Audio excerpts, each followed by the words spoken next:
Now we are on air. And I will speak in Turkish at first for my students. And then arkadaşlar bizlerle beraber Wolfgang var. Wolfgang gerçekten bir efsane. Yani görüp görebileceğiniz harika bir akademisyen, hayatı başarılarla dolu, çok yardımcı ve çok candan işten bir meslektaş. Kendisini benim Cost Aksiyon 1930 bu Fin AI tarafında tanıma fırsatı buldum ben. Geç oldu ama iyi ki oldu. Mükemmel bir insandır. Ya Humboldt Berlin'den esas ana faaliyet alanı geldi yer. Finans profesörü, ekonometri istatistik uzmanlığı. Biraz sonra göreceğiz programı yazım sürecinde yer aldı. Yani burada olması bizim için çok büyük bir şans.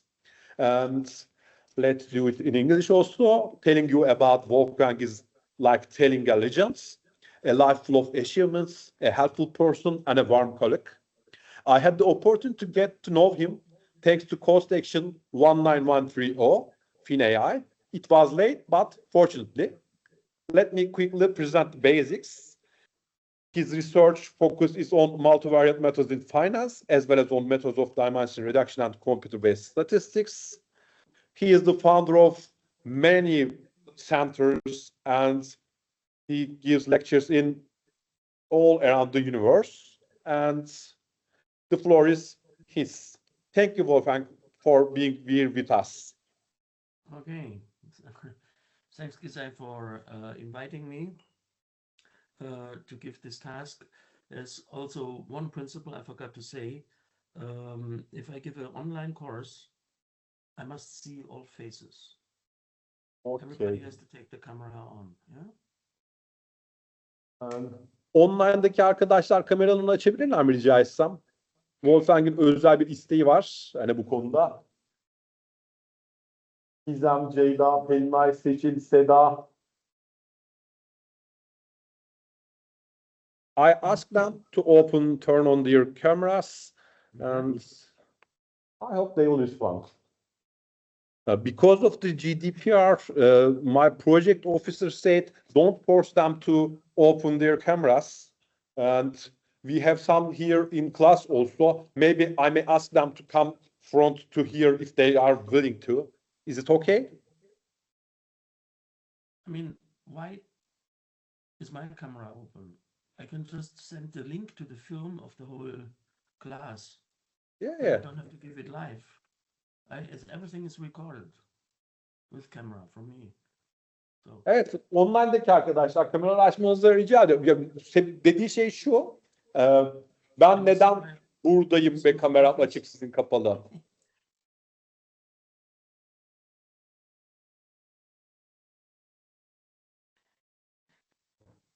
I forgot to say that, sorry. I think is Jada here in class? No. I see Seçil here. Seçil came here. Okay. And okay. 4 more missing. So just kill them. If they don't show their face, then you just kill them, Gisai, yeah? Okay. Okay. Eğer yüzünüzü kamerayı açmıyorsanız sizlere burada online'dan düşürmek zorunda kalacağım arkadaşlar. Sadece burada kalacaksınız ki bu sizin projenin tamamlanması için ders devamsızdan gitmiş olacak. Yani öyle bir durum var. Eğer şeyse okay. I see a smiling face. 2 smiling faces. They are in the class. Also, they are following the underlined subtitles from, I guess, their phones. Züleyha is here. You see her. And Gizem. You're in Ankara, right? No, I'm in Zonguldak right now. I was in Ankara in the morning. I came to Zonguldak right now. A life full of roads. Jada? I am killing Jada then. Moving from anything. You see my office here, my home in my background, right? It's lovely.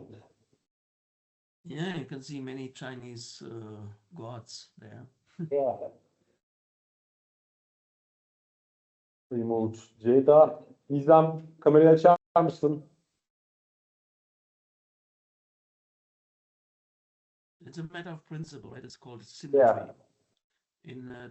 Hello, this is Gizem Aksikara. Hello. Yes. She is not also opening. I'm also removing her. And only Seda Sarıçam No, left. she was opening. She was opening. There was somebody opening. Said, you're making things complicated. Okay. I had two open cameras. What happens? Yours and mine, I guess, on the left.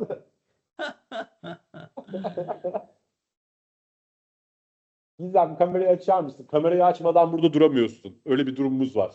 I'm telling her that if she's not opening the cam, okay, we have her here right We now. have one, and there's SS still. This person. Seda also Sarıçam. Seda kamerayı açıyor muyuz? I am removing from the meeting also. Good. All right, then I can start. Yeah. Finally. So you see my screen, I guess, right? No, yes, we can see right now. Okay, good.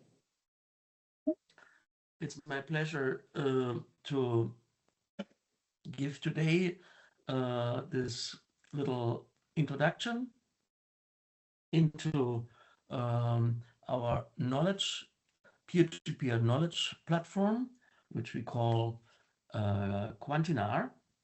Quantinar is nothing else than abbreviation for quantitative seminars. Yeah, that's all it is. And I assume that you are all connected to this platform already.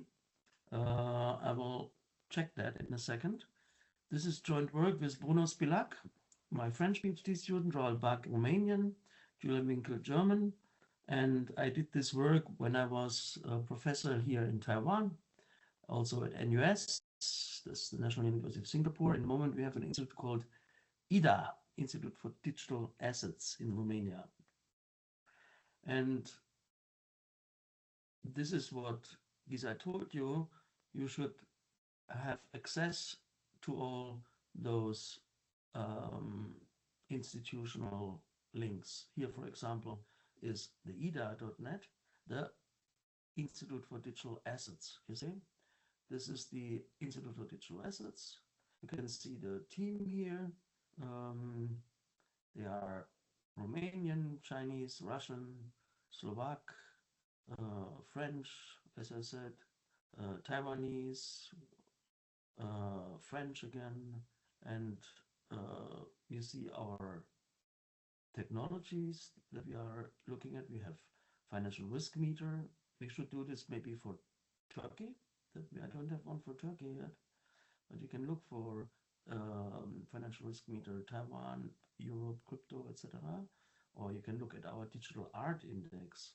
That is DAI. Okay. Anyway, we are producing this. In IDA, we are producing 3 lines of research. They are called data, analytics, dissemination. And today I will talk to you about dissemination, right? Okay, to be precise, I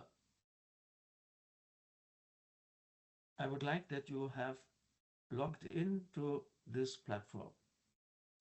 Okay, this is the platform Quantina. You simply log in by going to using your Google account, and I will, on this platform, you will see this talk. Okay, since I am new to this and I don't know you, I would like to know who has logged into this platform, please. Hands up. I'm having a response from my students here. They are saying that verification code is not sent to their emails. They are complaining about this issue right now. There's no verification code. You just send an email and you click a link. Sadece e-mail gönderip linki tıklıyormuşsunuz. Should work. I mean, it's the first time I hear that. I don't think that Turkey has a firewall. like China has. I don't know. Probably maybe something like that firewall we may have. I can access, I have the access to the sites, but they say that I tried my university email and also my personal email, and we all had same issue right here.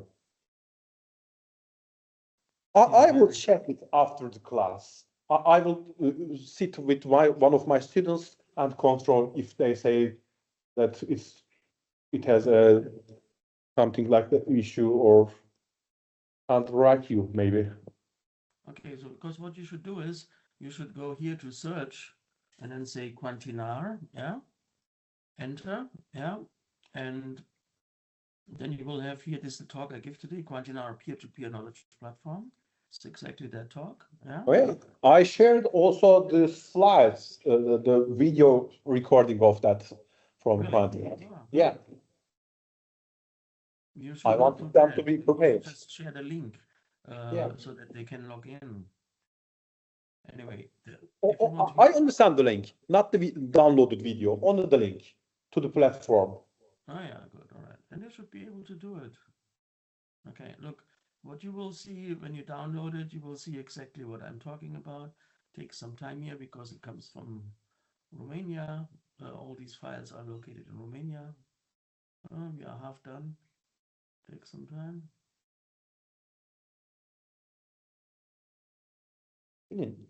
Versene mi telefonu? That's it, yeah? Okay, but I will not go further into this because I will be talking about the system itself, right? So the interesting thing about our approach is that we combine data. This is data, the Blockchain Research Center. You combine data with algorithms, yeah, and with slides and knowledge platform. So today I will talk about the knowledge platform, and all this is part of our wonderful Institute for Digital Assets. Each algorithm we write, each slide we do is actually a digital asset, right? And as time goes by, yeah, maybe you know where this clock is. As time goes by, you will learn how to handle with that system. Okay. Why did we invent this system? We invented this system because data and information are everywhere. We know that. Yeah. This is a conference art piece.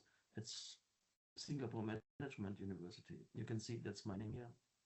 I was talking about smart data analytics. But why do we need smart data analytics? Because data and information are everywhere, but it is very often not fully understood or fully exploited. Yeah? So we need an education, how to deal with data, how to do scientific approaches to data in our educational channels. Call it a university, call it a high school, right? And you will learn in this presentation on Quantinar how a blockchain-based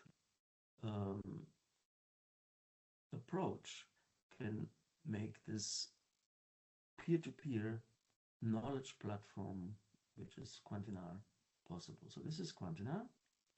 Essentially, we identified six different fields like machine learning, digital economy, data science, cryptocurrencies, fintech, and blockchain. And we are allowing instructors to upload. So we have a peer-to-peer knowledge platform created for researchers, for students, but also for professors. So the data on the Blockchain Research Center gives you access to rich data sources. The scientific approach advances your quantitative analytics skill, and the education allows you, with the slides that you will see and the way we handle the slides, best education. best teachers. Okay, so what are the issues in modern academics? One of the most important issues is the replicability crisis. You know what I mean with that? Replicability crisis means that we are having wonderful papers, wonderful results, but the student and colleagues and the consumers, the readers of the papers, they don't have a chance to actually replicate the result in an honest and transparent way. Replicability crisis. Have a look here. This is the replicability crisis that here Wikipedia mentions. Okay, and there's also an important thing that, especially in economics and in business schools, is happening. It's called harking. Does anybody know what harking is? Harking'i duydunuz mu hiç?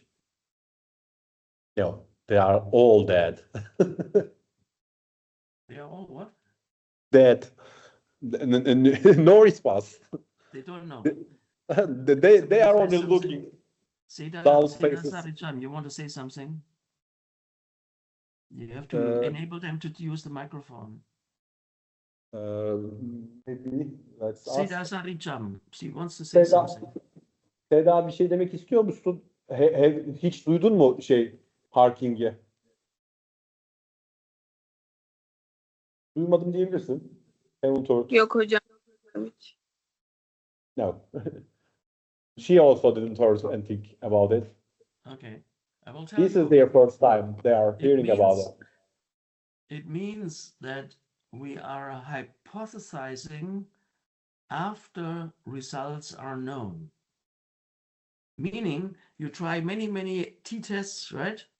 And then you find some pair of x and y variables that correlate and give you nice p-values, right?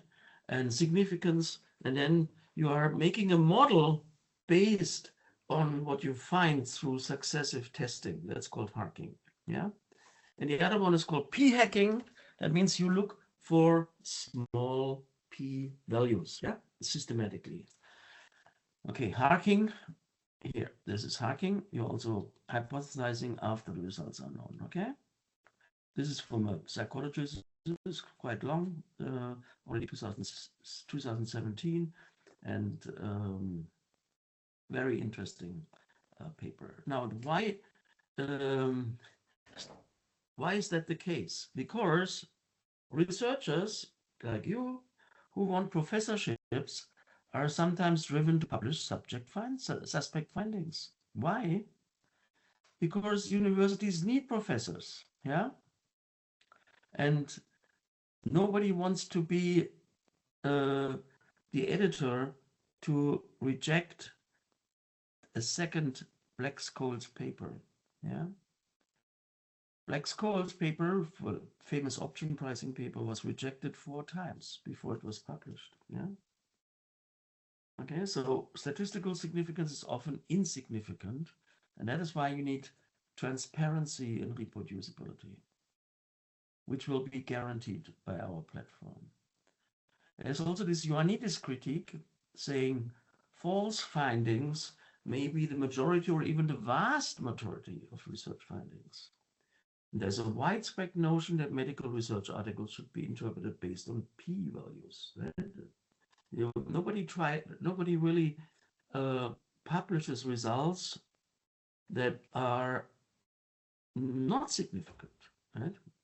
Because the editors always want to show hyped directions and want to show that science advances with finding certain significance. Now look at this one. This was in Corona, right? This was our Corona boss here. And I call this the attractiveness of p-hacking. This was the Corona boss, and he was saying in the newspaper, children between 1 and 20, so they go to school, elementary school, and then high school, right? they have a significantly smaller virus, that means virus presence in their mouse during Corona. And then he published this one as a proof. Yeah. Right. But that is total nonsense because this is not a 2 sigma band. It's just a 1 sigma band. Yeah. Okay. So he just made a big mistake. They are actually not significantly different. He claims this is significantly different. So one needs a clear understanding of the published research findings. So Ioannidis' critique says why most published research findings are false. If you look at this over time, yeah, sorry, over disciplines, you find this is a study by Farnelli. You find that outstanding results in citations are very rare, not the majority in space science and geoscience, but 90% in psychiatry or economics and business, 90% or 88%, right, are showing outstanding results. So there's this drive for editors to publish only significant results, and no editor tries to actually publish results that are simply facts, yeah, but may not be significant. Okay, so there's also this problem of the peer review process, yeah. So we have very unreliable, inconsistent reviews with OpenAI. They use OpenAI, yeah, and we have to wait a long wait after submission, a very slow research progress, and this leads to a lack of incentive for reviewers. And reviewers, though, like to be cited correctly, right, in submissions, right? So like here, there's a capital H and capital W, right? That is necessary. And that is why we have developed a Q2 ecosystem, yeah?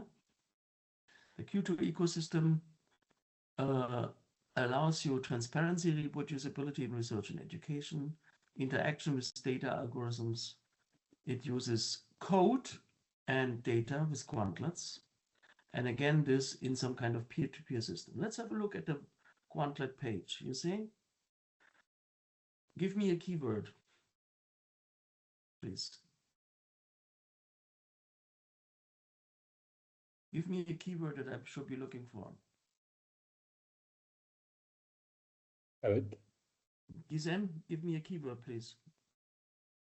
Bir anahtar sözcük verir misiniz Gizem? Giriş için. Oradaki yani Quantinar'daki aradığınız bir eğitimle ilgili bir şey yazacak ya, oraya bir şey girmesi gerekiyor, bilgi. This is quantlet now, algorithms.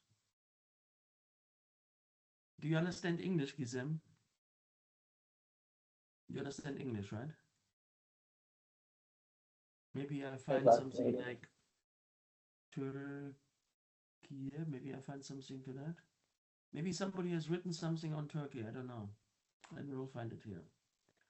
No, nobody has written any algorithms about that one. But let me think about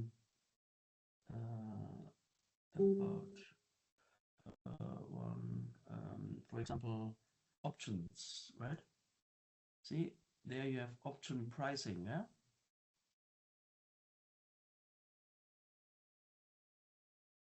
So here, for example, you can calculate, I don't know, Gisa, do you teach options, or I have no idea? No, another colleague of mine is lecturing on those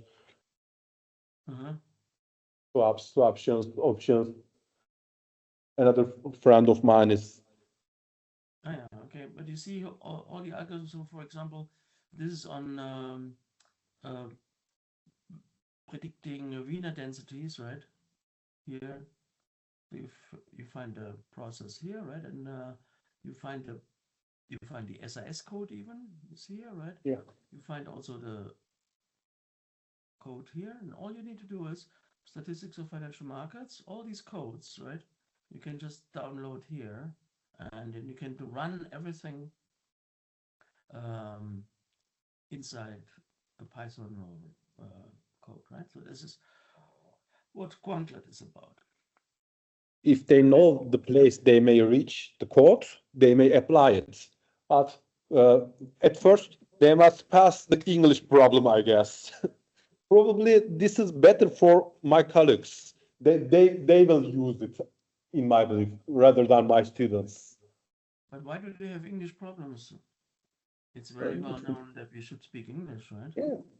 In Turkey, that's a big problem.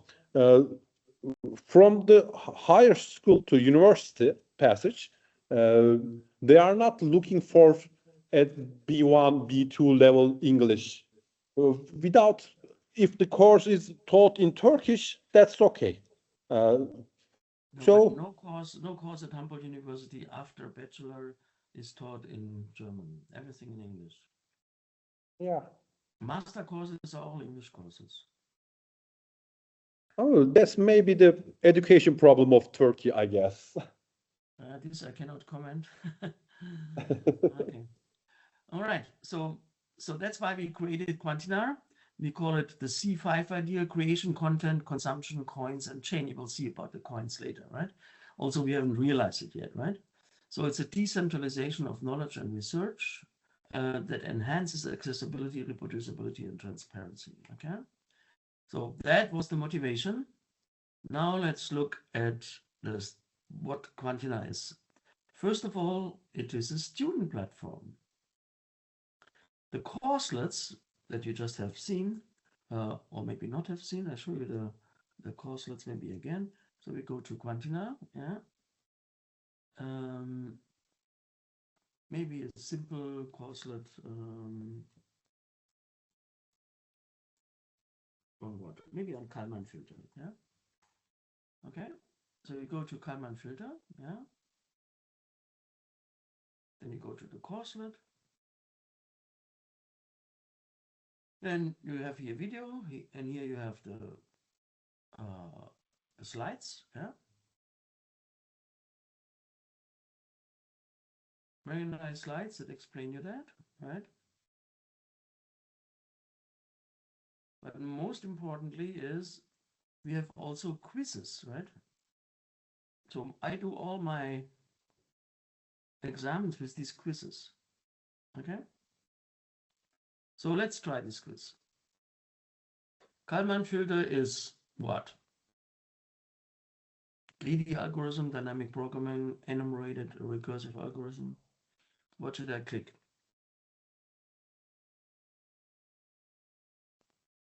Probably because of the connection, the screen is a little bit blurry right now.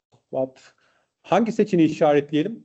Görüyor musunuz? Net ekranlarda var mı?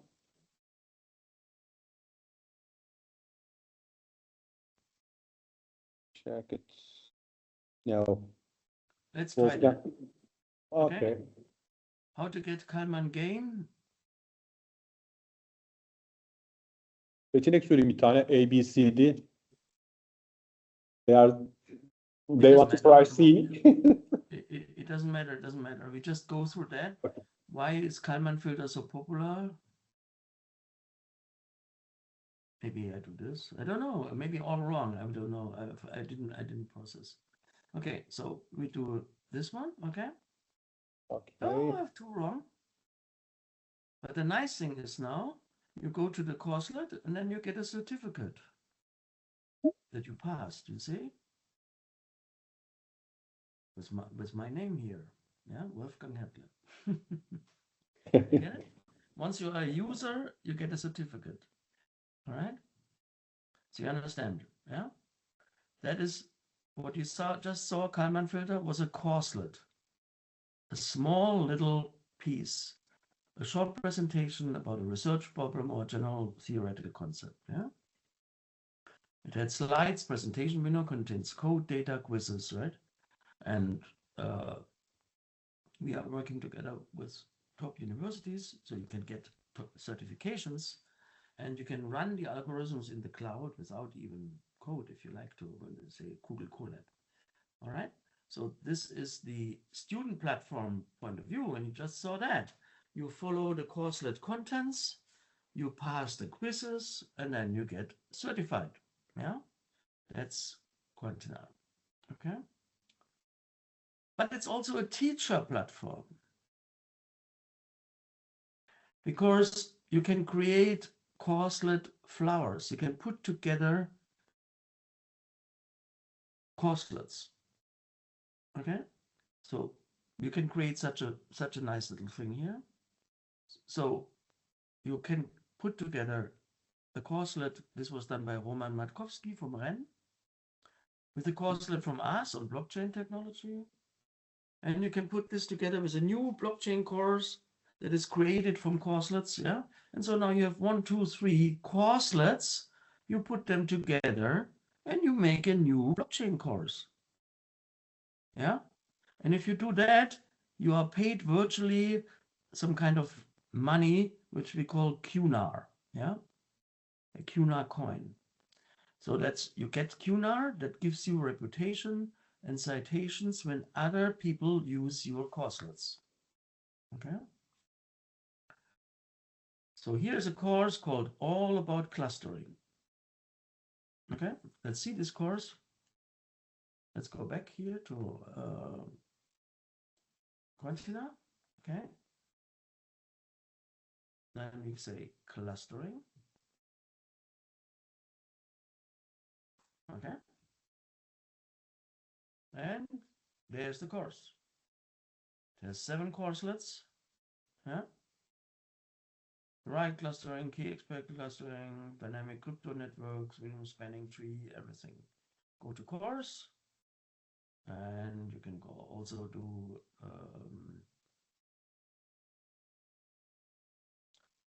quizzes. Yeah. Minimum spanning tree, for example. Yeah. I just click anything here. I don't check it, right? Okay. Look, just one was correct, only 3 questions altogether. And I would get a certificate here as well. Yeah. For minimum spanning trees. So you understand, hopefully. The teacher can just compose different courselets to make a course out of it, right? It may look different, doesn't matter, right? It makes different course out of it. But it's also a researcher platform. Yeah. So that means you are publishing a courselet for research articles and projects. Yeah. Let me show you that. I'm recently working on stock factors, right? This is a paper that we submit to Review of Finance. You see, decomposing stock factors. Yeah. Then we go to the courselet content, decomposing stock factors, and we download it, right? Here we go. Yeah. Okay. And the nice thing is, I click here and I have the code. Here's the code for the digital art index in this case, right? Or DAI, yeah? All right, so I could also find it from here. This is the Quantlab platform. You say DAI and find all the code for DAI, yeah? Quarterly art sales, yeah? Got it? Good. So it's a researcher platform, it's a teacher platform, it's a student platform, yeah? And it gives you fully transparent research, article presentation, code, and data, right? Here, for example, is a paper by Josef Bahonik and Lubo Shanos on probabilistic forecasting. One of our standard courses is called DIDA, Digital Economy and Decision Analytics. Yeah? This DA stands for Decision Analytics. Yeah? Another course is on courselet, yeah, is on credit scoring. Okay, case-based reasoning for bankruptcy prediction. Or another one for reinforcement learning. Yeah, where you can look with Q-learning how to improve portfolio management, or state-of-the-art empirical pricing kernels from Maria Griet. Yeah, everything is easy to do, but just upload it. Right? Now we'll show you how this is mapped into a ecosystem that's called DAO. Yeah, decentralized autonomous organization. So we will link it now to cryptocurrency ideas and blockchain ideas. Okay. So here we have the products that you have seen, for example, this FRM and DAI. You have seen that before. And we work with several companies like Agneo, etc. on that. So we look at the Open Science DAO, Decentralized Autonomous Organization, an architecture for the future of science. Right? It's based on a reputation-based governance of courselets by community members. And when you use a courselet or use a quantlet that is written by you, you get a reward. And the rewards correspond to your voting power for contributions to keep for contributions to courselet products. So essentially what we are proposing is a token-based governance so investors keep the right to vote. So essentially you have a community member, so you are spending to look at something in Quantina, or you are creating something, so you get money or you spend money. Then there is a community treasury, yeah, and the Quantina universe controls the revenue, and then you get the reward by participation, and you can vote. Yeah. So the papers that we are having are stored by Filecoin IPFS network and has automatic versioning and no decentralized storage, no spoil failure.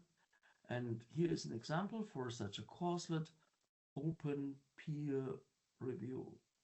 It is a democratic and fair peer review of courselets to incentivize courselet publications. The democratic and fair review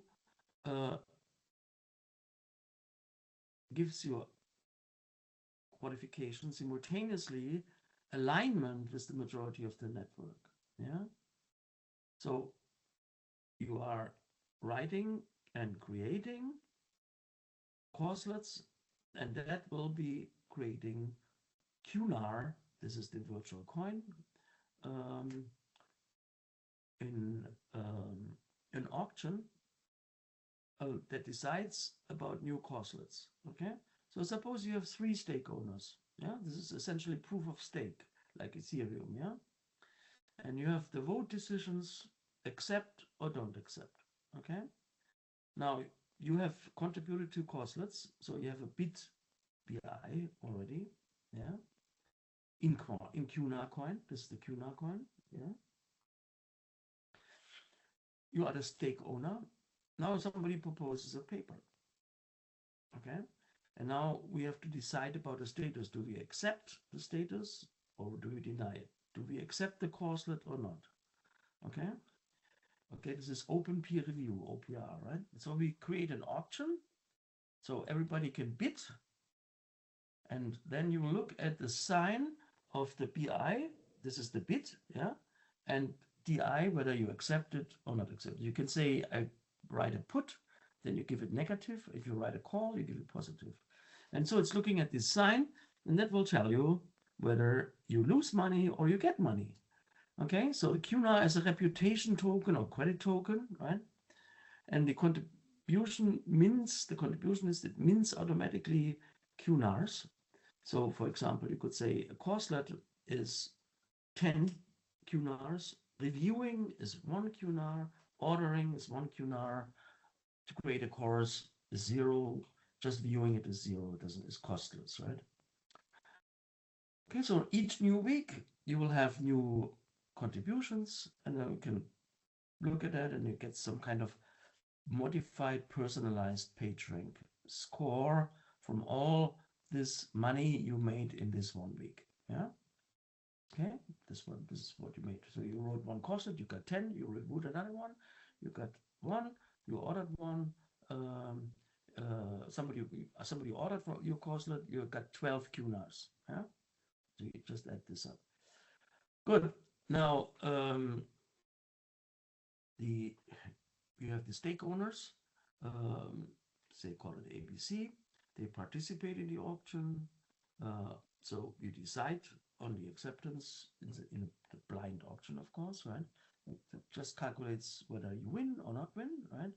And the reward is then based on a set of winners, right?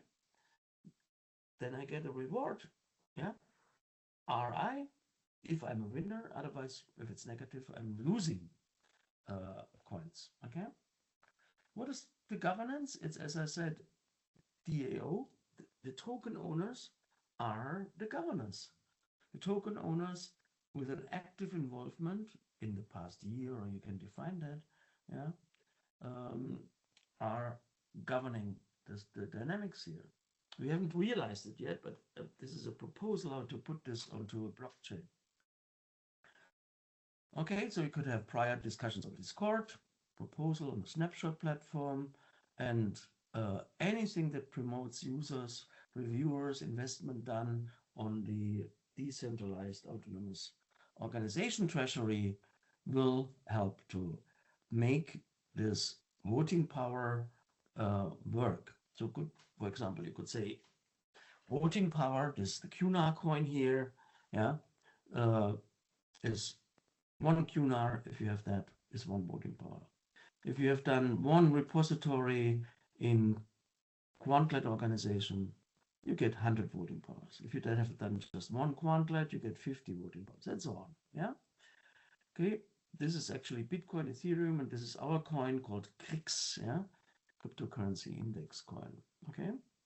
Now you could do this in terms of page ranking, page Google. Yeah.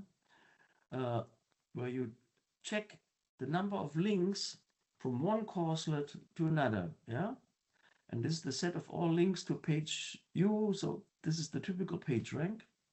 And the nice thing is it's highly scalable, and the scaling factor is linear in log n.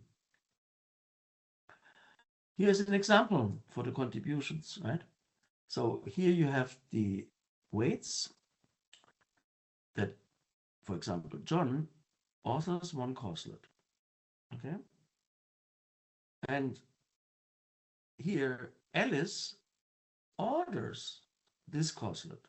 Alice orders this courselet, right? Okay, so you see the flow of possible numbers, yeah? You see the flow here. This is courselet 0, this is courselet 1, yeah? Bob, okay, orders courselet 0, right? So he has to pay this and that, and he reviews that one. Right? So you can see larger page rank gives you more reputation and gives you more QNARs. If you look at the whole contribution graph of the Quantinar organization, yeah, you can see here, this is 3 years ago or 2.5 years ago. You can see the seed contributor, courses, courselets, order, and how many reviews you got, and the whole system as of today. You can have a look actually at our QNAR system. We can go here and have a look how many. Here's the admin dashboard. You see we have altogether 5,200 users, right? This was in April. As of today, we had 60 more users, right? Okay. And we have instructors. We have how many instructors? 87 instructors. Yeah. Okay. And here are the current users, right? The last 50 users all today. Yeah. Good. So you get a feeling that it is actually accepted, and you can look at this at a time-dependent graph, yeah, where each epoch node for each contributor, Alice was looking at corslet 0 at time 0, yeah. So you see how this over time changes. So here is the contributor graph, and you can look at this also in a dynamic context. So this is the user reputation over time. Yeah. So many people worked at the same time and then they stop working, right? Others work more. That's probably me. Yeah. And you can see then over time how the epoch relative contribution for top users actually worked. You can rank the dynamics of the users. Here are 39 users, just to give as a fun, right? And you can see who earns how much money and where it's spent. Now, us, the Quantinars community, it's actually a growing community. Yeah, we have total at this time. This is a little bit older. Now we have twice as many users. Yeah, within half a year it doubled. Yeah, we have 65 instructors. We have seen that we actually have now many more. Right, we have 87 instructors. Yeah, I think instructors we have 87. Yeah, and where are we? Oh, here we go. All right. And we have over 400 corselets, yeah. And altogether we have 130 members in the Quantlet GitHub organization. And if you look at the statistics a little bit more, the contributions of instructors, so many of them do more than 10 corselets, yeah. And when you look over the statistics, Turkey is also participating, right? But not yet on the top, yeah. This will have to come. And you can see here Humboldt University, National Chengji, University of Glasgow, Charles University, Zhongshan, Pavia, Rijeka, and I hope that the universities where you are contributing soon. The statistics courses are explainable AI, blockchain, machine learning, mathematical statistics, etc. The titles of the courselets are given here, the descriptions here, and if you compare this whole thing of Quantinar versus Quantlet, you see the queues inside the courselets. It's amazing how many people are offering their code to via Quantinar on that. And that brings me to the end of my talk. Quantinar, the data science education knowledge platform, has been created by Julian Winkel, Paul Bach, Bruno Spilak, and myself, and you, if you are participating in this wonderful platform. Okay, here are a few references, and that brings me to the end of my talk. That was perfect, Wolfgang. Thank you. Are there questions? Evet, sorumuz var mı arkadaşlar platformla ilgili? I had one. One of my students sent it with WhatsApp. He says, maybe I may show you like this. Let me take the screen to my one.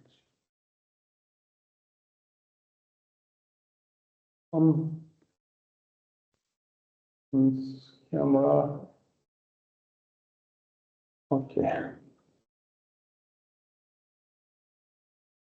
No. This is the issue, what they say, I guess.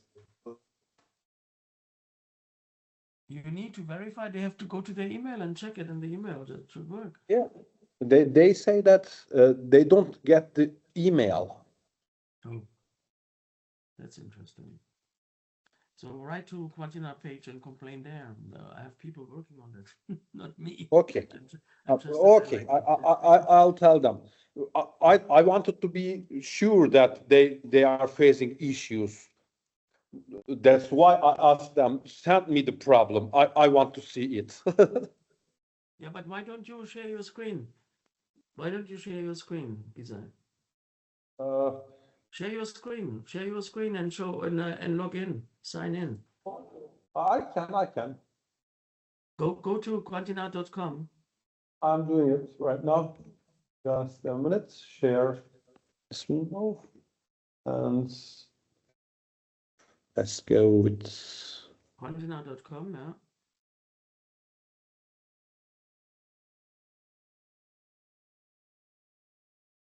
Yeah, and then you should see sign in. yeah. Sign in. Now just use your Google account, whatever. Yeah. Then you just press the I can use it. Yeah, There's no problem. I can use it. Okay, that's the proof it works, right? Yeah. Maybe try some other email address. Try your university email address. I will ask them if they face issues, come to me, and I may help them to write or open an issue from Quantinar.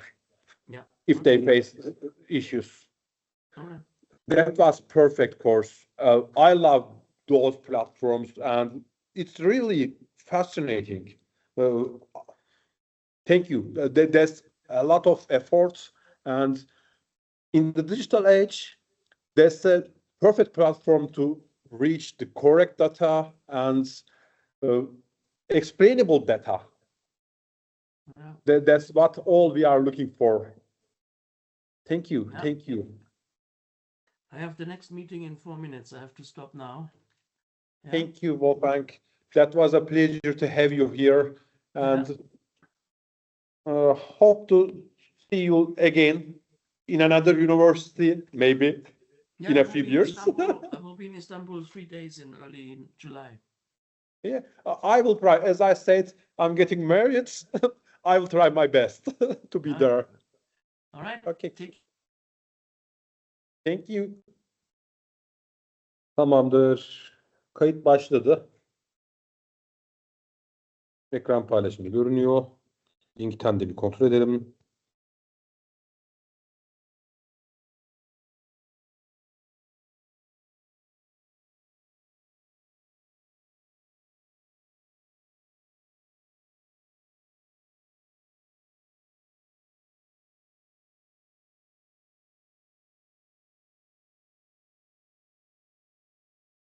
Öğle arasında sizlere Wolfgang'in gündemi biraz yoğun olduğu için aldık. Oradan birazcık ileriye doğru böyle götürdük. Normalde akışımız bir tık değişti. Böyle olunca tabii.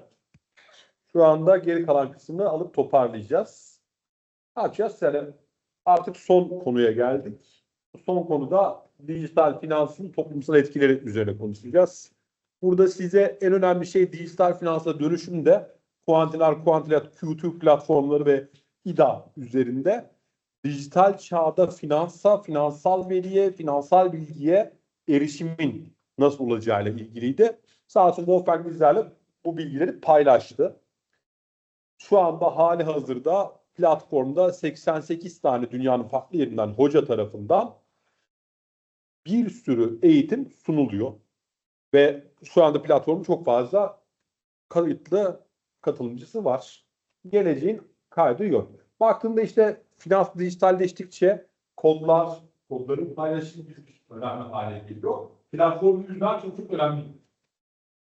Şimdi baktığında bu haftanın ders başlığı içinde dijital finans, toplumsal ve ekonomik etkileri değerlendirmek bir numarada, sosyal eşitlik, güvenlik konularının detaylarına bakmak ikinci aşamada ve son noktada da Avrupa Birliği dijital finans ve toplumsal etkileri yönelik politikalarını analiz etmek bizim için geliyor. Şimdi böyle baktığımızda geniş açıdan biz bu dersin katkılarında dijital finans, sosyal etkileri hakkında bir bakış kazandırmayı size amaçlıyor, hedefliyoruz. Temamız bundan ibaret. Baktığınız zaman bir numaralı öğrendiğime çıktığımız her zamanki gibi dersin tamamında sahip olduğunuz 2-3'te ilerliyor. Baktığınızda yine bir geleneksel işlemi yaptık.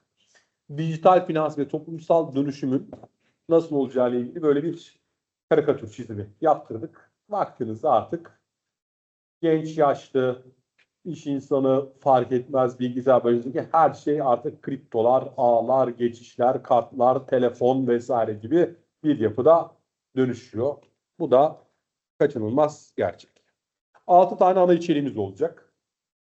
Baktığınızda bu dersin içeriğinde neler var? İşte bu 1 numaralı dijital finans toplumsal dönüşümümüz var. Bu 6 numaradaki bizim için Wolfgang'la olan deneyim paylaşımını en başa aldık. Şimdi geri kalanıyla ilerleyeceğiz. Dijital finans nedir? Tanımı, kapsamı nelerdir? Finansal hizmetler üzerine bu dijitalleşmenin etkileri nelerdir? 1 numaralı başlık altında inceleyeceğimiz noktalar. Sonra finansal kapsayıcılık, financial inclusion dediğimiz olayı, dijital finans ve ekonomik büyüme konularını, yeni iş modellerinin bu dijital finansla nasıl değiştiğini ve girişimciliğin nasıl şekillendiğini ele alacağız. Hemen bir kontrol edelim bir daha bir. Neden öyle bir sıkıntımız var? Erişimle ilgili bir problem olabilir mi acaba?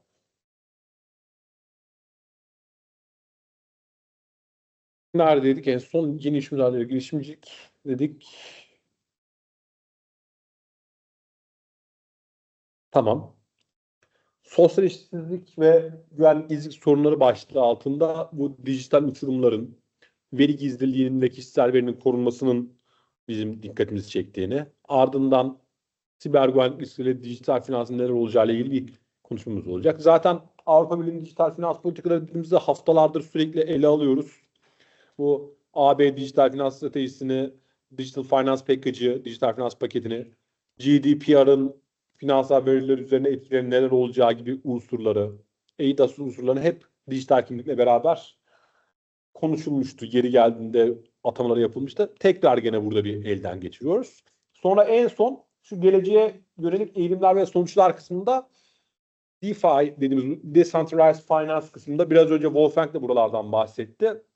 Olayın eğitim alanına bile bu merkeziyetsiz boyutuyla aktığından söz etti. Toplumsal etkilerin neler olduğuyla ilgili. Dikkat ettiyseniz orada platform üzerinde üretilen kripto varlıklar, artık para birimleri, oradaki reputation point'ler sizler için daha sonrasında bazı çalışmaların onaylanmasında vesaire kullanabilecek birimlere dönüşüyor. Bu da bir dönüşüm. Hali hazırdaki normal peer review süreçlerindeki değişimin dijital finansla beraber nasıl aktığıyla ilgili bir öngörü sağlamıştı. Bunlardan birazcık söz edeceğiz. AB'de dijital finansın sürdürülebilir ve kapsayıcı ile ilgili bir noktayı ele alacağız. Sonra da toplumsal politik öneriler ve katkıları neler olabileceği ile ilgili birazcık görüşmeye çalışacağız. Şimdi burada bizim için bir ne var? Baktığın zaman hani hep dediğimiz bu dijital finans nedir gibi kavramlardan söz ediyoruz ya. Burayı size verdim ilk başta bir neyin nesidir diye. Dijital finansın tanımı ve kapsamı ve dijitalleşmenin finansal hizmet üzerine etkileri üzerine konuşacağız. Baktığında en basit tanımıyla dijital finans bizim için finansal hizmetlerin dijital teknolojiler aracılığıyla ne yapılmasıydı? Sunulması diye geçiyordu. Baktığında bu kavram bankacılığın, ödeme sistemlerinin, sigortanın, yatırımların, çeşitli hizmetlerdeki bu gibi alanlar dijitalleşmenin hızlanmasıyla beraber ekonomiyi de bunun yanında toplumsal yapıyı da derin bir şekilde değiştiriyor. Bu akademik yazarlar tarafından tespit edilmiş belirli başlı bulgular arasında. Bakıldığında sadece bu değişim hizmetin sunum biçimini de etkilemiyor. Bu aynı zamanda bunlara erişimi de etkiliyor bizler açısından. Kullanım alışkanlıklarınız değişiyor. Finansal sistemin yapısını değiştiriyor. Yani çok basit bir örnek. Elinizdeki cep telefonları dijital olarak sizlere artık bir banka cüzdanı sunabiliyor. Yani şöyle düşün. 55-60 yaşlarındaki bir bankada ziyaret eden emekliyi hayal edelim. Karşılaştığım yakın zamandaki örneklerden bir tanesini veriyorum size. Amca banka hesap cüzdanını işletmeye bankaya gitmiş. Benim önümdeki sırada işlem yapmak için bekliyor. Elinde ama kendi hesap cüzdanı yok. Diyor ki cüzdan işletmeye geldim. Cüzdan nerede amca? Cüzdan yok. Bankanın yeni politikası gereği Artık doğayı da korumak adına toplumsal dönüşümde artık bizim için yeşili koru, kağıt israfını azalt, geri dönüşüm destekle var ya. Artık kağıt kendi şuben haricinde vermiyoruz diyor sana hesap cüzdanı. Basmıyoruz.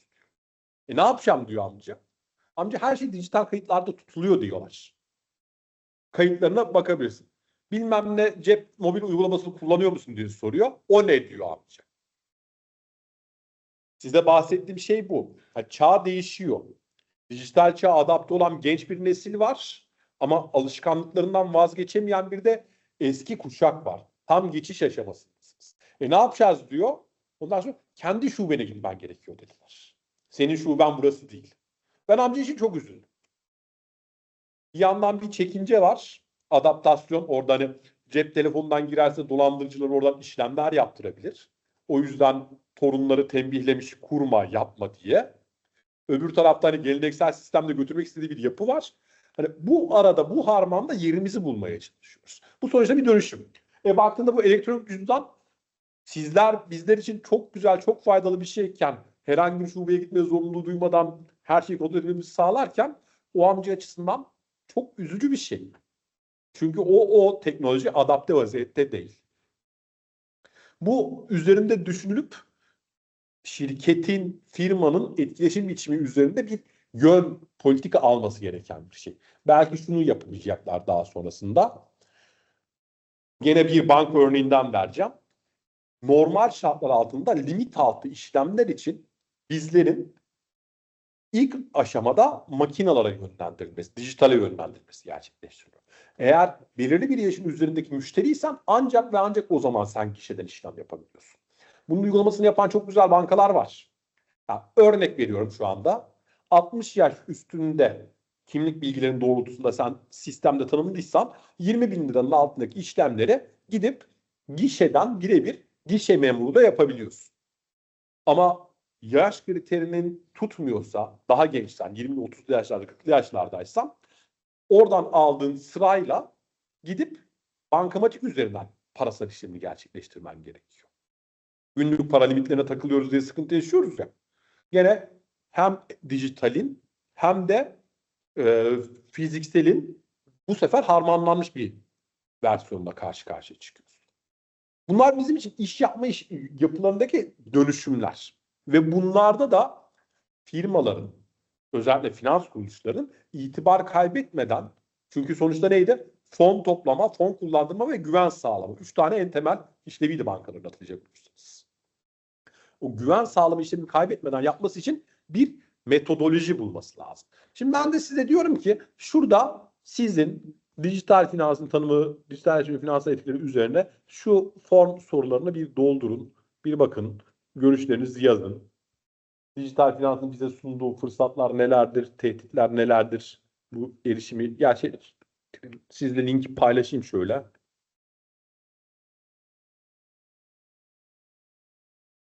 Aldım. Olayımız bu.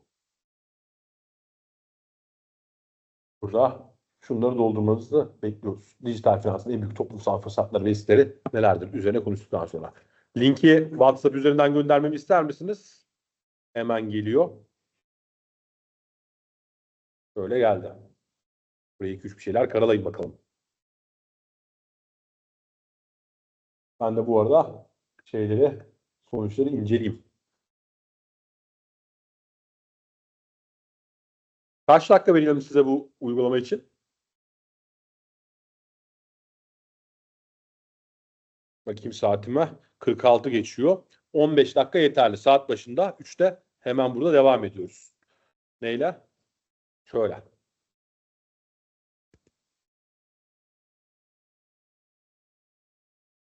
Bir yandan şöyle ufak ufak geri dönütleri yapmaya başlayayım arka taraftan. Halihazırda sadece 11 kişi yanıtlamış vaziyette. Fırsatlar, riskler konusundaki değerlendirmeleri yaparken bizim bu çağda beklediğimiz aslında çok önemli bazı şeyler var. Bunları sınıflandırarak sizin tarafınızdan sunulması, yapay zeka botları tarafından sunulması değil. Bir numaralı olayımız bu. Buralarda bazı problemler olabiliyor. Şimdi yorumlardan bir tanesi sadece olduğu gibi aktaracağım, sunacağım. Dijital finansın en büyük toplumsal fırsatları arasında finansal kapsayıcılığın artması, düşük maliyetli hizmetlere erişim ve bireylerin ekonomik katılımının kolaylaştırılması yer almaktadır deniliyor. Özellikle dijital cüzdanlar, mobil bankacılık ve mikrofinans uygulamaları banka hizmetlerinden yararlanamayan kesimlerin sisteme dahil olmasını sağlıyormuş. Ancak bu dönüşüm beraberinde veri güvenliğini, dijital okuryazarlık eksikliğini ve finansal dolandırıcılık gibi önemli riskleri de taşıyormuş. Bu nedenle dijital finans sunduğu fırsatlardan tam anlamıyla yararlanmak için güçlü düzenlemeler ve toplumsal bilinçlenmeler şartmış. Bunu benim bir öğrencimin yazdığında ben inanamıyorum maalesef ki. Bunlar güzel. Mesela hoşuma giden noktalar var. Asla yok demeyeceğim. Çok güzel. Cevaplar da artmaya devam ediyor bu arada. Görebiliyorum ama söylemeyeceğim. İsimler anonim tamamıyla. Dijital finansın en büyük sağladığı fırsatlar arasında mesela görülen bir şey, kırsal alanlara erişim, gelir eşitsizliğini azaltmaya destek olması gibi unsurlar sayılırken, risklere dijital eşitsizlik, siber güvenlik, kimlik hırsızlığı, dolandırıcı gibi unsurlar sunulmuş. Bunlar mesela hoş. Güzel yaklaşımlar var bunlar arasında böyle. Öz, kısa, net. Bunlar tamam sizden gelmiştir. Bunları anlayabiliyorum. Ya arkadaşlar, yapay zekadan faydalanmanızı ben sonuna kadar destekliyorum. Ama bakın soru ne? Dijital finansın en büyük toplumsal fırsatları ve riskleri nelerdir? Ve ben bunu sorarken dijital finansın toplumsal etkileri hakkında düşüncelerinizi yazınız diyorum. Sizin düşünceleriniz. Size ait olan.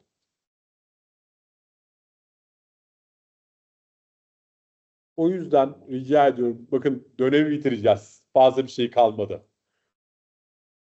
Yapay zeka botlarının, mekanizmaların düşünceyi destekleyici şekilde kullanılması sonuna kadar desteklediğim bir şey. Ama size aitmiş gibi sizin tarafınızdan kullanılmasını tamamıyla reddediyorum. Neyse. Hal böyleyken şimdi ilerliyorum. Bunlar güzel şeyler. Hani dikkat edin rica ediyorum. Hani lütfen önemli.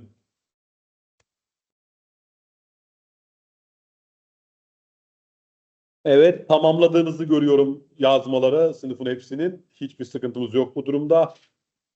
Devam edelim. Şimdi elimizde baktığımızda dijital finansal hizmetlerin dünyadaki fakirliğe nasıl düzeltici yönde katkıda bulunacağına dair bir video var. Bunu bir izleyerek olayımıza devam edelim. Önce şöyle bir başlatayım. Hemen altyazılar. Bahar gelmeye başladı. Keyfiniz yerinde. Kuşlar cıvıl cıvıl, güneş aydınlık. Haydi bakalım şu başlasın. İyisiniz değil mi? Moraller, ruhani iyi olma durumunuz var. Hey.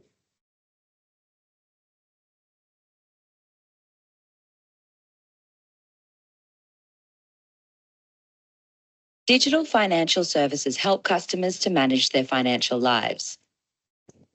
In many parts of the developed world, people take them for granted. The ability to organize finances online or via a mobile phone is very convenient. But for the world's poor, access to digital financial services goes beyond convenience. It can be transformational, enabling people to save, to ensure and prepare themselves for everyday risks and unexpected shocks like droughts or pandemics, to better manage their finances and seize new opportunities to build financial health and resilience, improving lives and contributing to development. To make a payment in cash, you must hand it to someone in notes and coins. For people in rural areas, this can mean travelling long distances with significant costs for transportation and lost time. There's also safety concerns like theft, but digital payment methods allow them to send money to someone without leaving their home or workplace. For a shopkeeper in Bangladesh, previously she might have travelled to town to pay her bills and suppliers, forfeiting that day's earnings, lost income, adding cost to an already heavy financial burden. But with the right digital tools, she can quickly send and receive payments without leaving her store. She can also attract more customers who are able to pay digitally, broadening her customer base. It's more than smart business. Owning a digital account can enable the shopkeeper to more conveniently receive government payments and subsidies too, potentially receiving economic relief when needed, not days and weeks later, or to promptly pay her child's school fees. When people use digital financial services, the transactions tell a story and offer insights to financial services providers. This transactional data becomes the new collateral to access affordable credit. This is critical for those who traditionally do not have access to assets or collateral. Providers can also offer other financial products and services. In Nigeria, a smallholder farmer routinely buys jerry cans of kerosene to power his family's home. Small quantities cost more, but his meager cash flow prevents anything else. Investing in a solar panel is also out of reach. Going digital enables a provider to offer a loan with affordable payments, so the farmer can get the solar panel. After 3 months, instead of burning $1 a day on kerosene, he repaid the loan. This gives the farmer an asset. His electricity bill is reduced, and that money is channeled into savings. Insurance providers can also analyze repayment behavior to offer products the farmer can understand, and with premiums suited to his cash flow. With insurance, he can be protected against crop failure and feel more secure to invest in the business, allowing it to grow.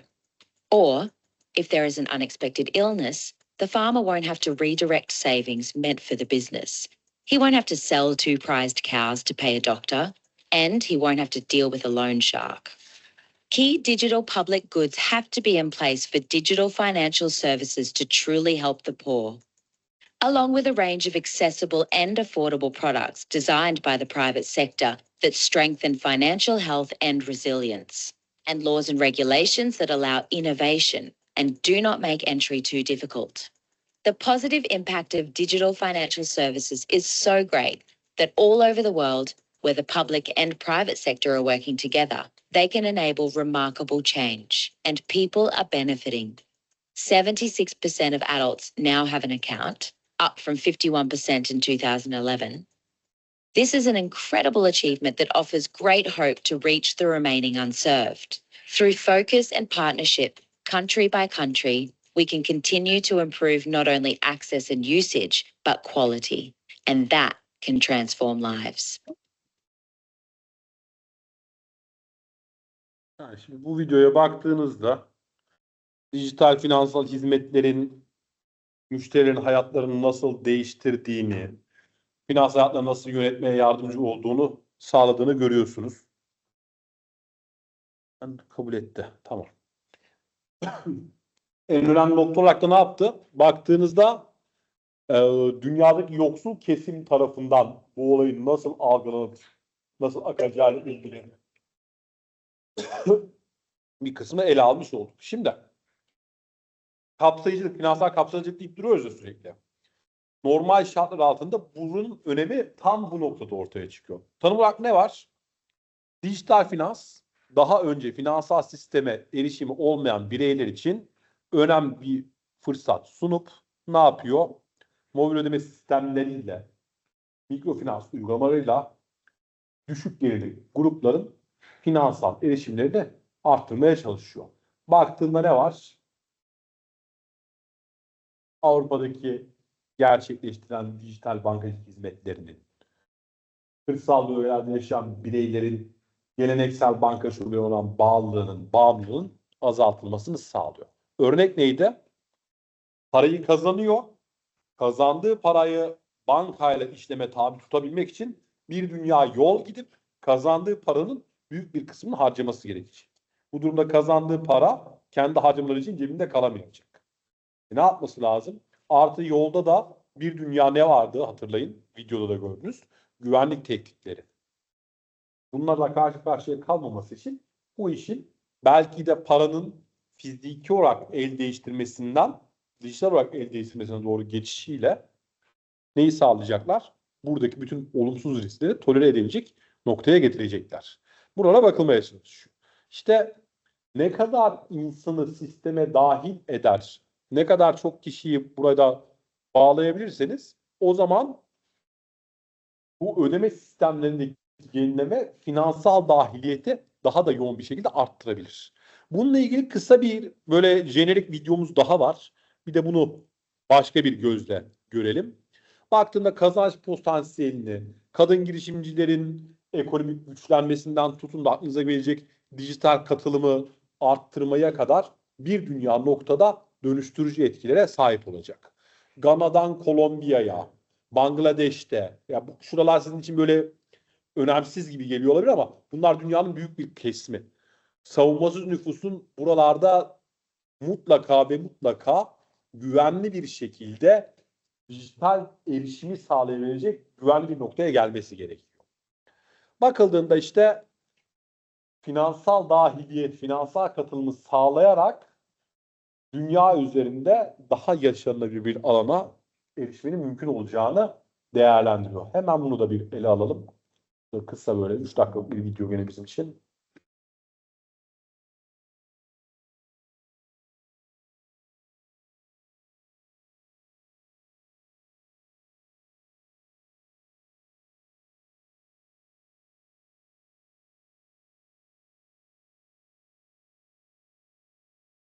Dünyanın herhangi bir yerinde yaşayan bir insan için sorumluluk hissediyor musunuz? Yoksa sadece kendinizde misiniz? Bunu içsel bir değerlendirin. Bu ciddi bir olay. Bu da bizim bu dönüşümün çok önemli etkilerinden bir tanesi. Dünyanın herhangi bir yere yurdunuzdaki sizle beraber kalan başka bir arkadaş da olabilir. Mahallenizde, semtinizde biri de olabilir. Ya da gerçekten buradaki global Gana vesaire gibi örneğinde verdiğim yapılar da olabilir. Hadi bakalım şöyle bir başlasın. İçsel bir değerlendirin. Bu ciddi bir konu. Sosyal sorumluluk meselesi. Financial services have gone digital, and this is transforming the developing world. More than 70% of adults have a mobile or online bank account. This access to convenient, transparent, and secure financial services changes lives.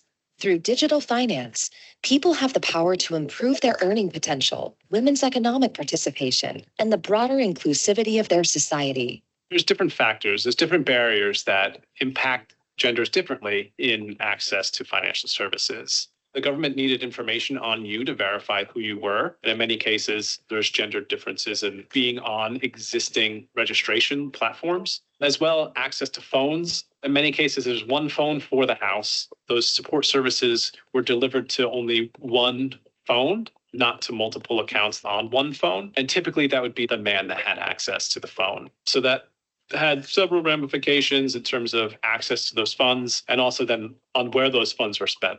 Digital payments connect everyone to the global economy and can help people weather unexpected income shocks. Take Bangladesh, for example. When the COVID-19 pandemic struck, the government worked with the private sector to make sure garment workers did not lose their wages due to lockdowns. Digitizing wages for garment workers resulted in greater financial agency for the 2.4 million women in Bangladesh who work in this sector. Similarly, Colombia's Ingreso Solidario program uses a combination of digital payments options to improve the lives of 4 million poor households in the country. And in Ghana, the government made it easier for people to access financial services by removing fees for low-value remittances, relaxing transaction size limits for mobile money, and several other improvements. These examples show how countries can make strides towards greater financial inclusion. But obstacles like lack of trust or education, high transaction fees, and inadequate consumer protection or customer service are preventing digital payments from reaching their potential. There's a set of barriers that have been studied on general access to finance, like levels of financial literacy, knowledge of different financial services that are out there, and access as well. There's physical access, there's digital access. With 1 billion women still excluded from the financial system and 2.5 billion people still transacting only in cash, there is still much work to be done. One thing that is important is to embed the capacity building in that G2P distribution where we can. And what helps with that is fully understanding the customer journey. Customer journey mapping is an important component of learning where there's touch points along the way. You want to know, where do women actually interact with the financial sector and accessing any funds that are being sent to them? And that could be at a bank agent, or they may have the capacity where they are actually accessing it on a mobile platform. Another important practice is to not just deliver the funds and then assume that it's going well, engaging with them, monitoring, and including them, including women, including the recipients in conversations as the program is unfolding is also an important step of learning what's working well, what's not working well, what can be improved. Governments and businesses need to continue to break down these barriers in order to create truly inclusive financial systems for all.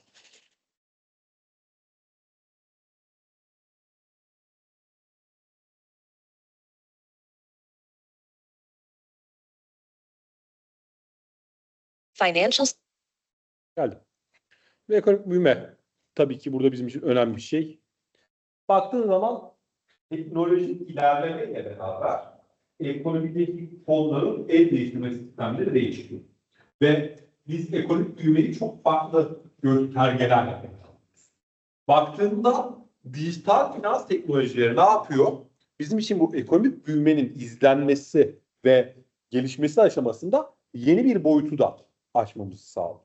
Baktığında ne var? İşletmelerin maliyetlerini düşürme bir olayı var. Yeni iş modellerinin doğmasına olanak sağlamak bir unsurumuz var. Bunlar bizim için ekonomik bir büyümenin gerçekleşmesi için uygun elverişli altyapı sağlanmasına kolaylaştırıcı desteği sağlıyor.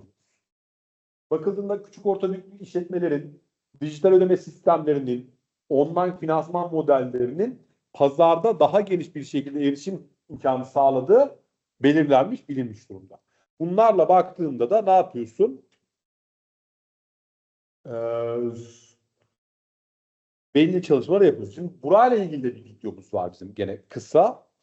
Dijital ödemelerin finansal kapsayıcılığa ve ekonomik kalkınmaya, gelişmeye nasıl etkisi olduğuna dair gene bir jenerik video var. Bunu da bir ele alacağız hızlıca. Baktığında bundan 2 yıl kadar öncesindeki bir video, bir kayıt, önemli bir yapı.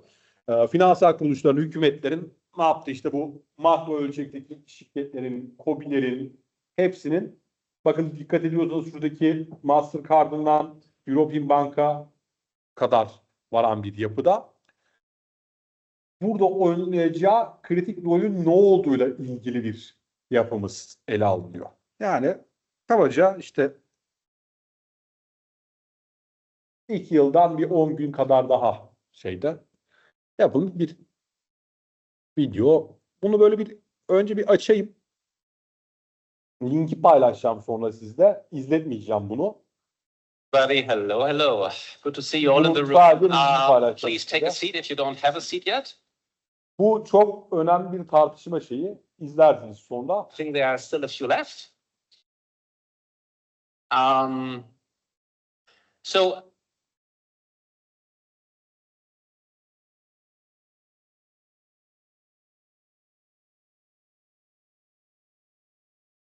hatta direkt pas geçiyorum. Bir sonraki slayta yeni iş modelleriyle devam edelim biz. Bu videoya bakarsınız. Şu 400 dakikadan başlayıp ilerleyen bir akış. Yeni iş modelleri dedik. Yeni iş modelleri olarak baktığınızda neler var bankacılık haricindeki?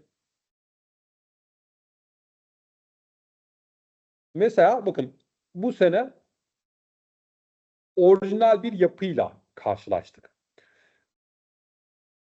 Startup weekendlerde vesairede eğitmen olarak bulunuyoruz zaman zaman. Bu sene de dereceye giren takımlardan bir tanesinin bir fikri benim çok hoşuma gitti. Kullandığı şey temelde networking sistemi ve ödemelerde kullandığı yapı finansal açıdan benim çok ilgimi çekti. Yaptığı olay şu. Daha öncesinde saha tecrübesi olan bir arkadaşımız farklı bir sektörde satış temsilcisi olarak faaliyette bulunmuş. Yaptığı şey şu: harita belirliyor kendine. Diyor ki ben şu bölgelere, şu alanlara hizmet vereceğim. Türkiye'de kendine 3000 tane bağlantı noktası oluşturmuş. Oluşturduğu bağlantı noktalarındaki yapılarla her biri kendi için çalışacak, hizmet sunacak noktalar. Kendisinde şöyle kabaca bir tanımlaması, ben trend yol gibi oluyorum hocam.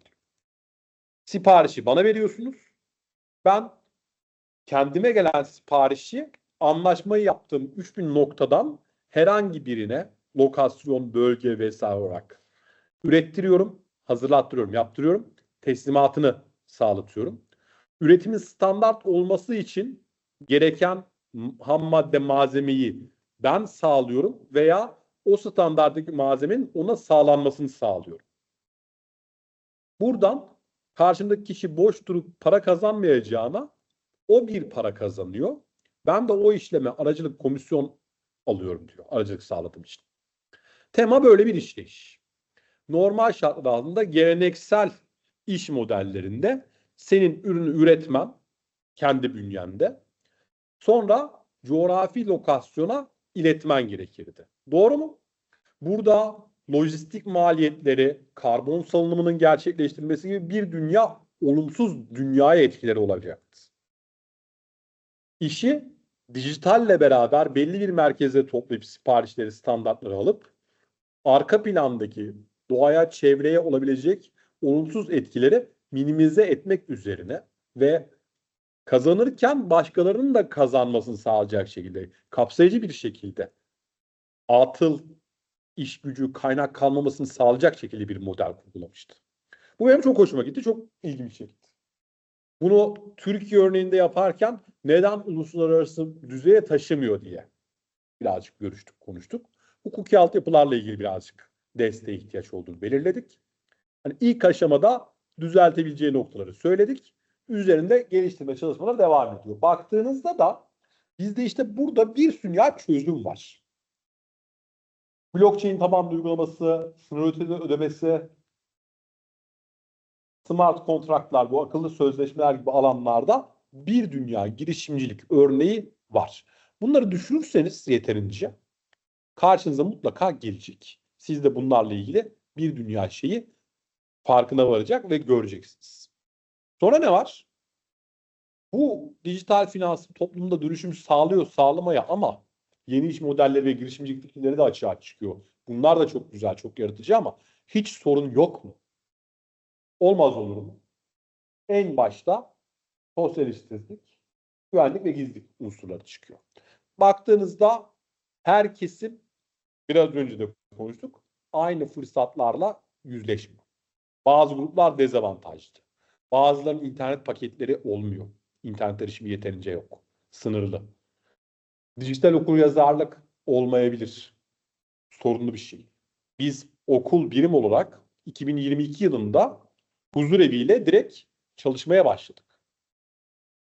Toplumun belli bir kesiminde artık elden ayaktan düşmüş güç durumda olan kişilerin dijital okuryazarlık kazanmasını sağlamak üzerine gönüllü olarak eğitim vermeye başladık.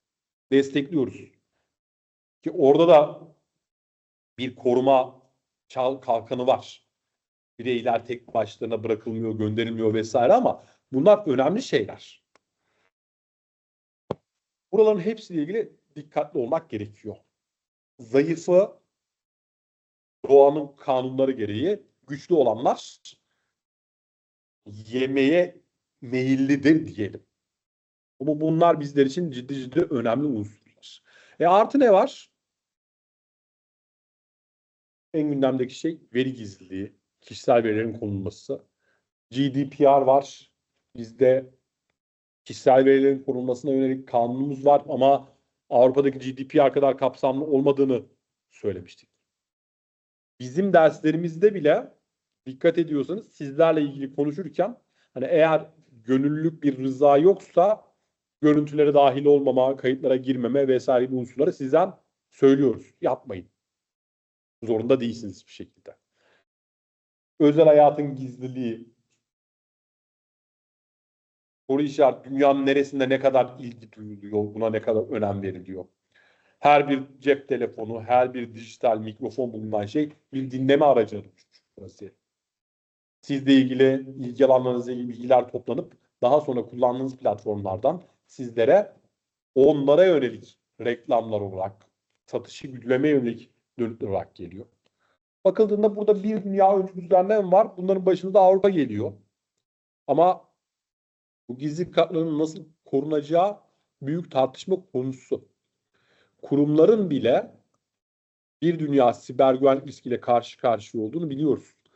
Bazı sorunlar oluyor. Sorunların ilk başta çıkan açıklamalarda siber saldırı kaynaklı olmadığı söyleniyor. Ama daha sonrasındaki derinleme araştırmalarda aslında bir siber saldırı olduğu tespit ediliyor. Sorunu kaynağı saldırı yapan her zaman bulunamıyor, biliyor. Bunlarla ilgili devletlerin, istihbarat örgütlerinin oluşturmuş olduğu çok geniş ağlar var. Bu risklerin gayet net bir şekilde farkındalar. Dijitalleşme arttıkça kaynaklara erişim sonuçta en temeli unutmayın arkadaşlar. En temeli unutmazsanız gidersiniz. Kıt kaynaklar sonsuz insan isteği. Karşılanması gereken sonsuz ihtiyaç. Kaynak kıt, istek çokken birileri o kaynakları mutlaka ve mutlaka ele geçirmek isteyecek. Eğer fiziki olarak tutuyorsan fiziki olarak saldırıp almak isteyecekler. Bunları dijital olarak tutuyorsan bu sefer dijital saldırılara maruz kalacaksın. Türkiye'de bizim en temel projelerden birisi de siber vatan projesi. Doğru mudur? Burada bizim bir güvenlik sağlamada çalışan yapımız var mı?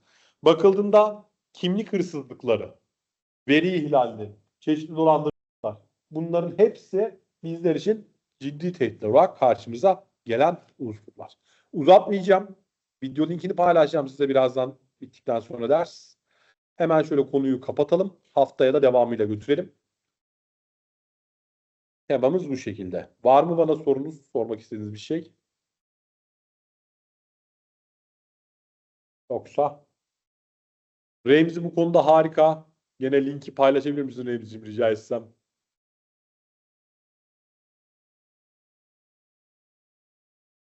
PowerPoint'ten neden kopyalayamadığımı hala daha öğrenebilmiş değilim. Beni bu konuda aydınlatan biri olursa da çok sevinirim. Belki de kullanıyor olduğum işletim sistemine özgü bir şey. Çünkü diğer bilgisayarda yapabiliyorum. Bu bilgisayarda yapamıyorum. Devamı haftaya dedik o zaman. Ölmez de sağ kalırsak. Ders kaydını sonlandırayım. Sonra linki paylaşayım sizde.